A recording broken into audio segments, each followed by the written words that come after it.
अस्सलाम वालेकुम नाज़रीन, आप देख रहे हैं 20 स्टार न्यूज़ और मैं हूं आपका host Sheikh Usama. Welcome to my program good job. आज हम जिस टॉपिक के बारे में बात करने लगे हैं वो है मेंटल अवेयरनेस, कि मेंटली आपको कौन कौन सी बीमारियां होती हैं, कौन कौन सी आपको चैलेंजिंग आपके फेजेस होते हैं जो आप पे आते हैं, जिनको आपको जिनसे फ़ाइट करनी पड़ती है और आगे चलना पड़ता है। तो आज हम उसके बारे में बात करेंगे, क्योंकि आपकी मेंटल हेल्थ आपको पता होनी चाहिए कि कितनी ज़रूरी है आपके लिए।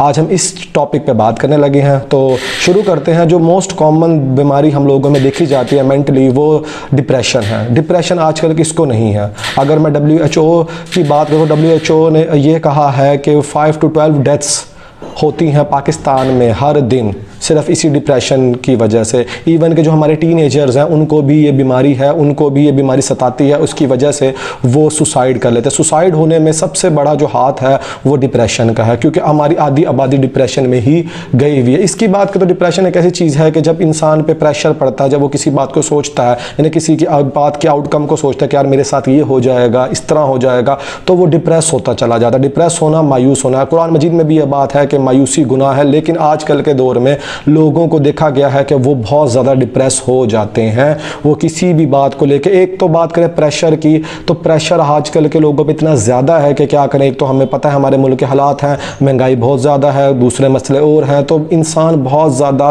परेशानी ले जाता है। डिप्रेशन को हील कैसे किया जाए, बात यह आती है। डिप्रेशन को हील करना ईजी है कि आप किसी साइकाइट्रिस्ट से रब्ता करें या एंटी डिप्रेसेंट्स का है, जो कि लाजमी है। आपकी मेंटल हेल्थ आपके लिए बहुत ज़्यादा ज़रूरी है, यह आप बात जान लें, क्योंकि बिना मेंटल हेल्थ या बिल्कुल भी आप मेंटली सेटिस्फाइड नहीं है, तो होता क्या है कि आपको नुकसान होता है। आपके जो अंदर थॉट्स आती हैं वो बहुत ज़्यादा नेगेटिव वाइब्स आने लग जाती हैं, आप नेगेटिव सोचते हैं, जिसकी वजह से आप अल्टीमेटली सुसाइड तक पहुंच जाते हैं।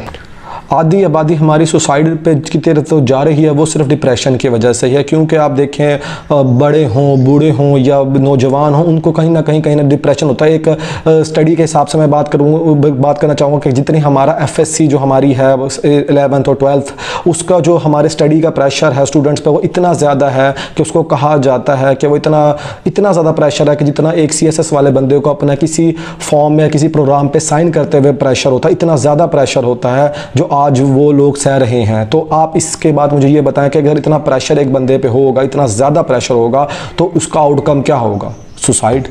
क्योंकि बच्चा इतना नहीं कर सकता। उसके बाद पेरेंट्स का प्रेशर होता है कि हमारा बच्चा डॉक्टर ही बनेगा, इंजीनियर ही बनेगा, तो वो इतना ज़्यादा प्रेशर कलेक्टिवली बंदे पे आ जाता है कि वो सोच के मायूस हो जाता है, और मायूस होने की वजह से उसको नेगेटिव वाइब्स आती हैं और अल्टीमेटली डेथ।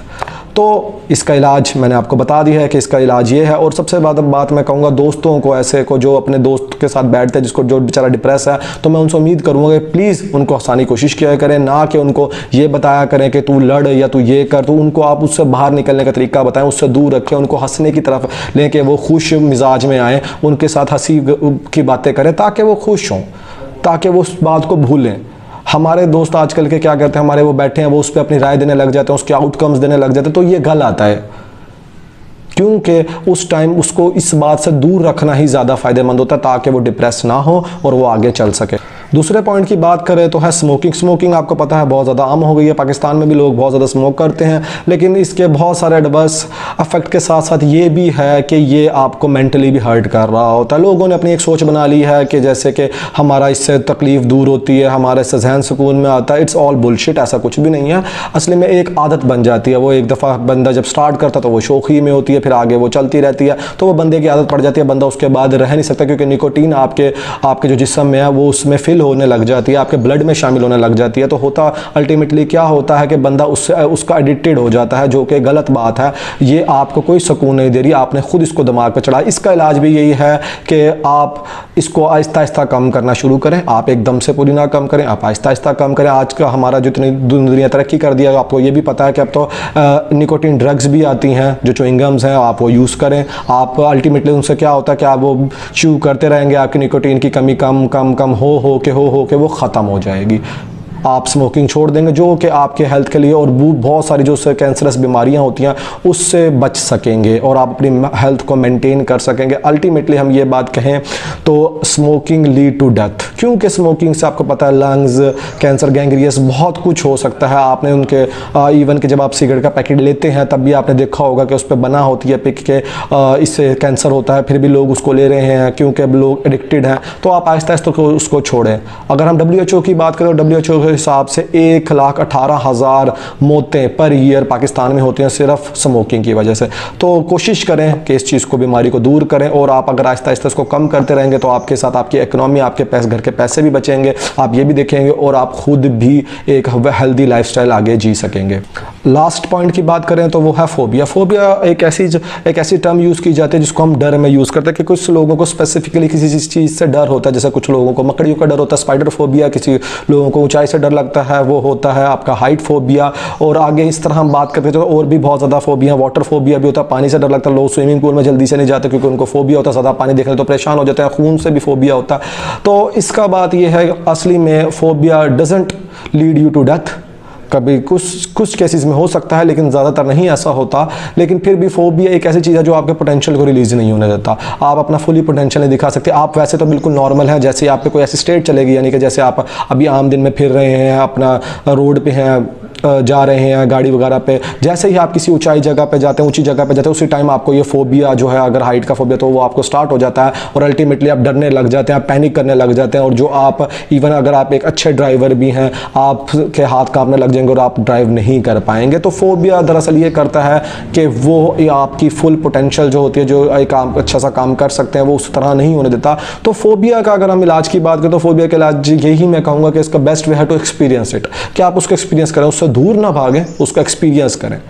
ज़्यादातर ऊंची जगहों पे जाएं। अगर आपको हाइट फोबिया, अगर आपको स्पाइडर फोबिया, तो अगर कोई ऐसा आपकी कोई जाले हैं तो ये है वो है, तो आप खुद उन जालों की तरफ मतलब उनको साफ़ करने की कोशिश करें, या मकड़ियों को देखें, क्योंकि आपने देखा होगा लोग इवन के मकड़ियों को अपने हाथ पे चला रहे होते हैं। तो ये फोबियाज़ होते हैं, आप फोबिया से लड़ सकते हैं। ठीक है, आपको सबसे अच्छा फोबिया का तरीका ये है कि आप उसको एक्सपीरियंस करें। जैसे कि बच्चे होते हुए हमें एक चीज़ से डराया जाता था कि भूत होते हैं, तो हम लोग उनको असली में मानने लग गए कि भूत है, ये है, हम डरा करते थे। तो इस वजह से वो हमारा फोबिया कभी कभार ऐसे भी बन जाता है, वो हमारा फोबिया बन गया। लेकिन आज के टाइम में जब हम ज़्यादा कुछ सीख गए हैं तो हमें पता है कि ऐसी चीज़ें इस तरह पे नहीं होती, जबकि हम मानते हैं कि जिनका एक वजूद होता है जो कुरान मजीद में हमारे दिया हुआ है। लेकिन फिर भी जो पहली तरह हम डरा करते थे अब वैसे नहीं डरते, क्योंकि हम उस बात को लॉजिकली प्रूव करते हैं और हम उसको एक्सपीरियंस कर चुके हैं। तो जितनी चीज़ों को आप एक्सपीरियंस करेंगे उस हिसाब से ही आप आगे चल पाएंगे।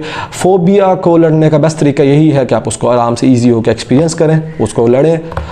ड्यू की तरह नहीं कि ड्यू में जो लिखा होता है डर के आगे जीत है, बस आप उससे किसी तरह थोड़ा करके उसको एक्सपीरियंस करें, उससे फाइट करने की तरह, ताकि ये चीज़ भी आपके जहन से निकल चल सके और आप अपना पोटेंशियल रिलीज़ कर सकें और पोटेंशियली आप अच्छा काम कर सकें। अपने टॉपिक का अख्ताम करते हुए मैं कहता चलूँ कि अपने आप को मेंटली फिट रखें, तभी आप अपने तो फिज़िकली भी फिट होंगे और आपकी बॉडी भी फिट रहेगी और आप आगे जो भी आप काम करना चाहते हैं वो ईजी होकर करेंगे। डिप्रेशन जैसी, स्मोकिंग जैसी बीमारियों में ना पड़ें, क्योंकि ये आपको फिज़िकली अनफिट करती है और मेंटली भी अनफिट करती है और आप एक अच्छा हेल्दी लाइफस्टाइल नहीं जी सकते। तो आप इनसे बचने की कोशिश करें, साइकाइट्रिस्ट से रब्ता करें या किसी तरह की दवाइयात लें, और वो भी डॉक्टर के प्रिस्क्रिप्शन के साथ। ऐसे ही ना लें बिल्कुल कि मैंने कह दिया, किसी भी यूट्यूबर ने या किसी और ने कह दिया, उस तरह ना करें।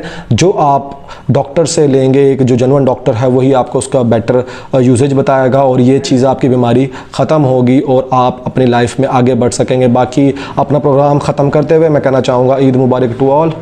सब खुश रहें, उम्मीद करता हूँ सब खैरियत से रहें और इस ईद को अच्छे से गुजारें अपने दोस्तों के साथ, अपने हमसायों के साथ, अपने रिश्तेदारों के साथ। खुदा हाफिज़।